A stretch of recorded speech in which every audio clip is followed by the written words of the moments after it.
Thank you very much for having me here today. I'm really excited to speak to you all, and I hope you will enjoy my talk, Musings on Medieval Manuscripts.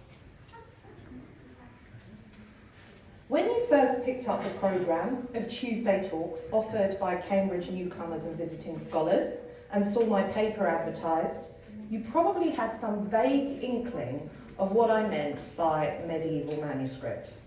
As a child, you may have watched Disney's Sleeping Beauty and been introduced to the story of Princess Aurora through a cartoon version of a finely decorated manuscript, complete with fine illustrations of castles, thick Gothic lettering, and beautifully illuminated initials.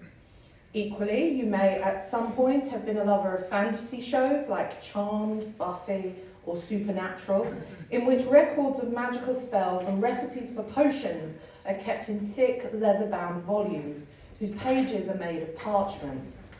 Or you might remember the scene in Harry Potter and the Philosopher's Stone in which Hermione gets an enormous manuscript out of Hogwarts library for a bit of light reading. Whichever of these films or TV shows you may have seen, all would have given you an impression of what a medieval manuscript is, what it looks like, and its key aesthetic qualities. In my talk today, I'm going to walk you through the history of the medieval manuscript to give you an idea of where Sleeping Beauty, Buffy, and Harry Potter drew their inspirations from, as well as provide a potted history of the book. Now, before I start, it is important to define two key terms, medieval and manuscript, for those who are unfamiliar. The word medieval is a 19th century invention that derives from the Latin term media aevum, which means Middle Age. The Middle Ages are called the Middle Ages because they are seen to sit between two key moments in European history: classical antiquity, i.e. ancient Greece and Rome, and modernity. The Middle Ages are typically dated between the fall of Rome in the 5th century to around the year 500, with key dates at this end of the spectrum being the fall of Constantinople to the Ottomans in 1453, the discovery of the New World in 1492, and the beginning of the Protestant Reformation in 1517.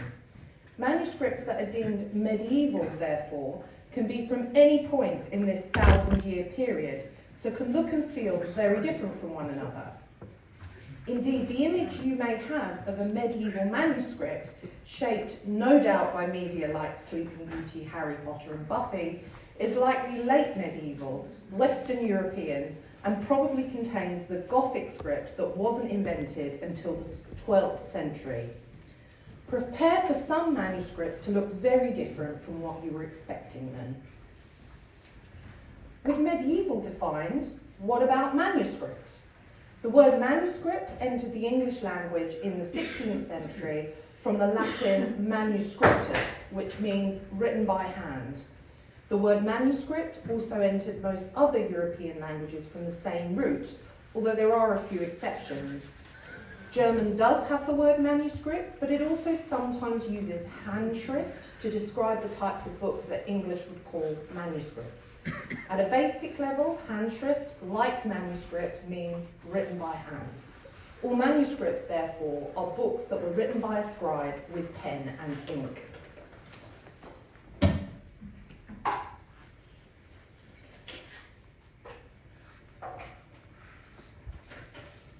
What other features do manuscripts have, and how can we describe these features? Firstly, it's important to say the terms book and manuscript are not interchangeable. Books can refer to a variety of different types of texts. For example, we refer to the ancient Egyptian funerary text, the Book of the Dead, as a book, even though it does not look anything like what we would term a book in 2024. For example, this image of the weighing of the heart from ancient Egyptian myth is taken from the Book of Hunefer, the Book of the Dead belonging to a steward called Hunefer, who worked for Pharaoh Seti I of ancient Egypt's 19th dynasty. So that's around 1300 BCE. The Book of Hunefer is written on a piece of papyrus that would have been rolled up in scroll format, and there are several surviving similar examples. The Book of the Dead was also often painted on the walls of tombs, the most famous example being that of Tutankhamun of the 18th dynasty, so Vesuvius, a volcano on the Bay of Naples in modern-day Italy. When Vesuvius erupted in the year 79 CE, it destroyed both Herculaneum and the nearby town of Pompeii. While Pompeii was drowned in ash, Herculaneum was the victim of a mudslide, which meant the 1,800 surviving scrolls found in the village have been preserved in this carbonised form. Although many of these scrolls were discovered in the 18th century, they were largely unreadable until 2023, when scanning and AI technology was first used to transcribe them. It's hoped in the coming years that this technology can be used to read more scrolls without damaging them, and the corpus of ancient writings we know about will grow. Scrolls were also used outside of Europe. In the top left, you can see an image from the Admonition Scroll, now in the British Museum. The Admonition Scroll is a copy of a Jin dynasty narrative poem by Zhang Hua, first written in the 4th century. But this version probably dates to anywhere between the 5th and the 8th centuries. The poem, which is written on silk, is accompanied by highly decorative paintings that are designed to give instructions to ladies on behaving well while at the imperial court. Although the Admonition Scroll is a luxury object, cheaper materials were also used to make Chinese scrolls during the Jin dynasty, particularly bamboo strips. Scrolls, therefore, were a popular medium to transmit writing and art in ancient and early medieval Europe, Asia, and Africa. However, it's important to note that scrolls were often prone to damage, as they were often made of delicate materials like papyrus and silk, and did not come with inbuilt protection that a modern book with its cover provides. Enter the codex. What we think of as a book, i.e. a stack of folios that are bound at one edge that you can open and read, is more properly termed a codex, or its plural codices. The earliest surviving codex is the fragment known as Ryland's Papyrus Library P52, stored at the Rylands Library in Manchester, which you can see on the right here. It is a small fragment of a papyrus codex of the Gospel of St. John in Greek. We know it is from a codex and not a scroll because of the exact way that there is writing on either side of the papyrus. It originally came from somewhere in Egypt, and this tracks with what we know about the history of the codex more generally. All the earliest codex fragments we know of are Egyptian and date from around 100 to 200 CE, pointing to the idea that the codex was invented in Egypt around this time. The codex may have been inspired by Roman wax tablets that were used for writing, which often came in pairs that were sort of bound together, and you could open them in order to write on them. The codex spread from Egypt across Europe and Africa and was quite widespread in these areas by the middle of the first millennium, with scrolls largely falling out of use in the Greco-Roman world by the 6th century. Codices took longer to arrive in Asia, with the first Japanese codices tentatively being dated around the 7th century during the Heian period, while the first Chinese codexes seem to have been created during the Tang dynasty in the 9th century. Therefore, when the heroes of the 1999 film The Mummy use an ancient Egyptian codex called the Book of Amun-Ra to defeat the villain Imhotep, we should instantly register this as a piece of creative license on the part of the film's writers, as the codex was not invented until 100 years after the end of Pharaonic Egypt. So, we've seen the Rylands Library fragment, but what do the earliest complete codex manuscripts we have look like? As we've already mentioned, medieval manuscripts were most often made of parchment, which is specially prepared animal skins. In medieval Europe, the skins of cows, sheep, calves, goats were most often used, but we do have some evidence that parchment was sometimes made out of whatever people could get their hands on. For example, we do have a few surviving medieval manuscripts made out of squirrel. The prepared parchment would be folded and bound together to create the codex. Although modern printed books tend to be numbered by page, in a medieval manuscript, folio is the key term.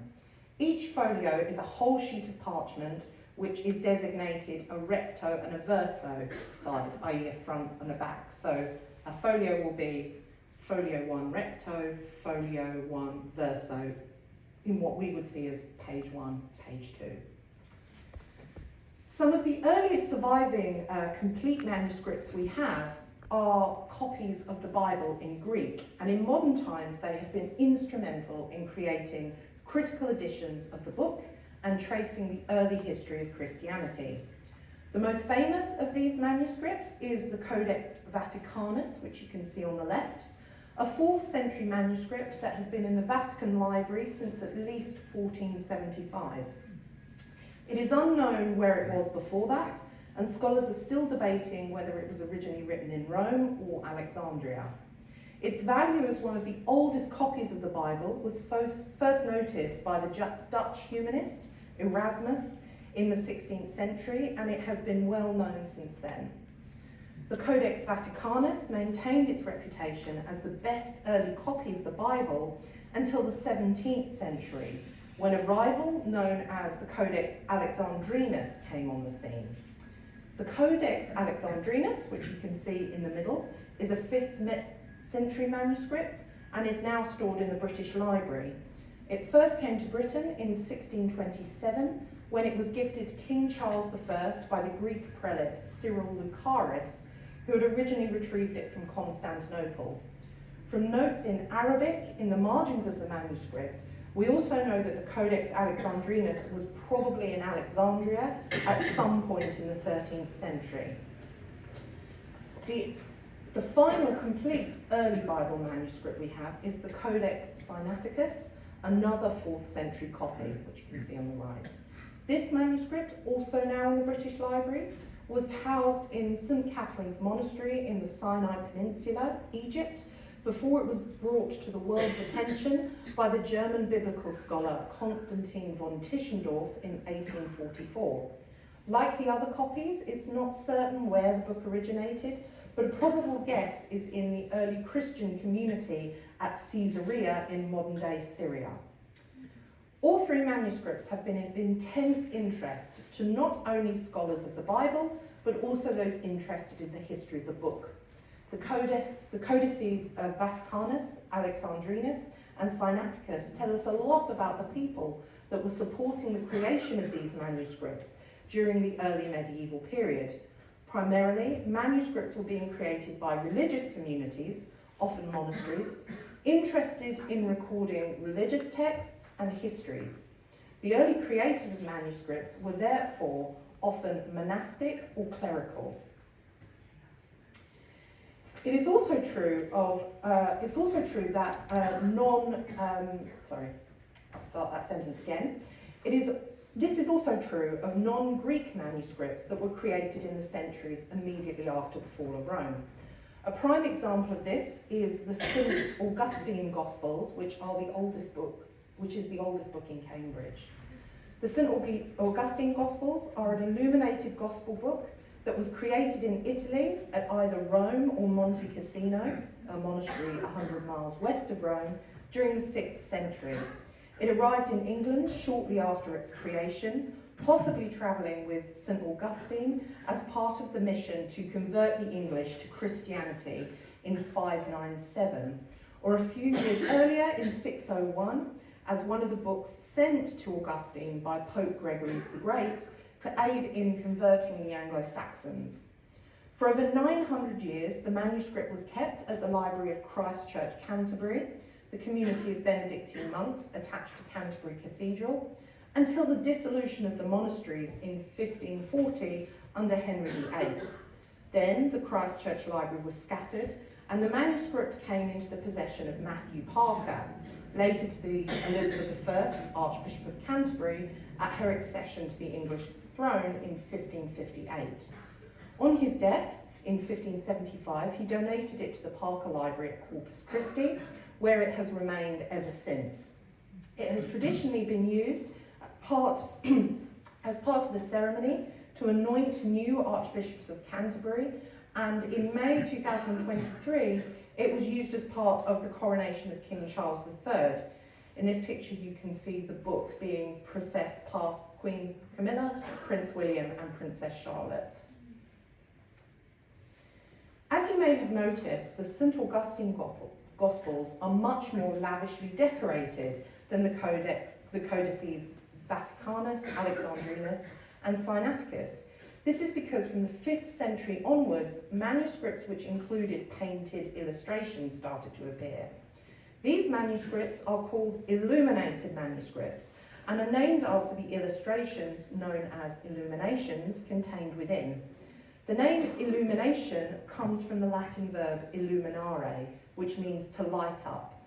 The illuminations in manuscripts often use bright colours, as you can see here, including gold and silver. So they literally lit up the page, and this is where the name comes from. A moment.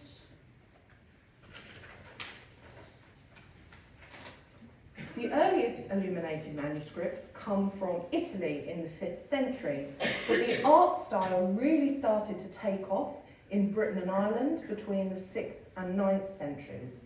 This is the so-called Celtic or insular style and was connected to the Irish monastic movement, which saw Gaelic missionaries based at monasteries in Ireland and Scotland attempt to convert pagan or Roman Christian populations in Wales, England and France to their brand of Celtic Christianity.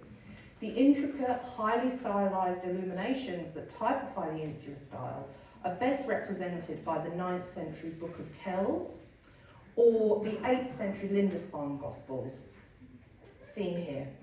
Comparing the illuminations of the Book of Kells and the Lindisfarne Gospels to the St. Augustine Gospels, you can see that the insular style was very sophisticated and represented both the unique brand of Celtic Christianity and its independence from Rome. Now we've established that there were clear artistic trends within illuminated manuscripts, we can focus a little on how these illuminations were actually created. As mentioned previously, the earliest manuscripts were mostly created at religious institutions, particularly monasteries, and this is also true of illuminated manuscripts. For example, the Book of Kells that we saw in the last slide was created at Kells Abbey in County Meath, Ireland, while the Lindisfarne Gospels were compiled at the monastery of Lindisfarne on Holy Island in Northumberland. The scribe who wrote the main body of a text in a given manuscript was not often the same person who painted the illuminations, although there are a few noted people who did both, for example, the 13th century English chronicler Matthew Paris, or the 14th century French poet and painter Guillaume de Machaut. Painting illuminations was a highly skilled task that took years to master. Within a scriptorium, i.e. the place within a monastery that was dedicated to the production of books, different people could be tasked with completing different aspects of a manuscript, particularly when there were texts, illuminations, and possibly even musical notation involved. The person in charge of the illuminations is imaginatively called the illuminator. One of the most common types of illuminations that an illuminator was tasked with creating was the initial, namely the decorated letter at the beginning of a new sectional page. These were often quite small, as only the most expensive and lavish illuminated manuscripts contained full-page illuminations. Initial illuminations can be broadly divided into three types. The first is the foliated initial, which you see on the left here. This was an initial that was decorated with foliage, whether that be leaves, flowers, fruits, or vines. This is a slightly blurry picture, but here is an example of a foliated initial from a 15th century musical manuscript known as Old Hall, which is now in the British Library. The second type is the inhabited initial. This is when an unnamed person is depicted as inhabiting the initial or sort of sitting in the initial. And the person in question might be a musician, a dancer, an angel, a king, or even an unnamed monk or scribe. The example you see here is from a particularly lavish English psalter from the 14th century, now at the Bodleian Library. Finally, you have the historiated initial. This is an initial in which a real historical, or believed to be historical, person is depicted as inhabiting the illumination. For example, this is one of the earliest surviving historiated initials that comes down to us, found in an 8th century copy of Bede's Ecclesiastical History in the insular style. Although the manuscript was taken to Russia in the 18th century, where it has been ever since, it was likely created at Jarrow Monastery in Northumberland, England. There has been some debate on who the initial is meant to depict, but one suggestion is that it's meant to be St. Augustine, the man who brought Christianity back to England in the 6th century and who probably owned the St. Augustine Gospels. While most early manuscripts were written in Latin or Greek by educated monks living in monastic institutions, as the Middle Ages wore on, the literacy rates within the wider population grew, and this led to the production of books outside the monastery. Cities like Paris and London became major centres for the production of books, and the growing literacy rate led to a greater demand for books in vernacular languages like English, French and German to be produced. We have some examples of very early vernacular books. For example, on the left you can see the opening folio of Beowulf, an Old English epic poem that probably dates from the 5th or 6th century, but from the 12th century onwards, the numbers of vernacular books grew. A popular genre by the 15th century was the Book of Hours. These books contained a series of prayers and poems used to pray the canonical hours, that is, the fixed times of prayer in Christianity. In the top right-hand corner, you can see an image from the Hours of Catherine of Cleves, commissioned for the wife of the Dutch nobleman Arnold of Egmond in the early 15th century. As you can see, it is lavishly decorated, and this is therefore one of the most deluxe surviving books of hours we have. Many books of hours were much less finely decorated, however, and would have therefore been within the price bracket of people further down the social scale. Although books of hours were often in Latin, it was also common to find vernacular versions of them that were popular with ordinary people. Another type of manuscript that becomes increasingly visible during the later medieval period is the musical or notated manuscript. The earliest forms of Western notation were conceived of in around the 7th century, but the modern stave was not developed until the 11th by the Italian monk Guido of Arezzo. From that point onward, both secular and sacred music was recorded with staff notation, and therefore musical manuscripts became much more prevalent and popular. In the bottom right, you can see a picture of the chansonnier cordiforme, so named because it's heart-shaped. It's a heart-shaped manuscript that contains lots of 15th century secular love songs in vernacular languages. Again, this is a high status manuscript that would have been used in courtly circles, because much thought has clearly been given to its aesthetic qualities. But good things can't last forever.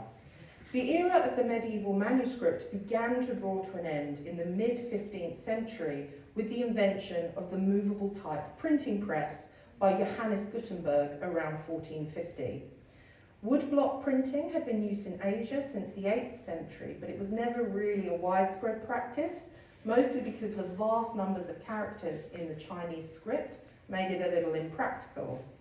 On the other hand, the Latin alphabet was made for the printing press, and in just 50 years after Gutenberg's invention, a massive 9 million books had already been printed.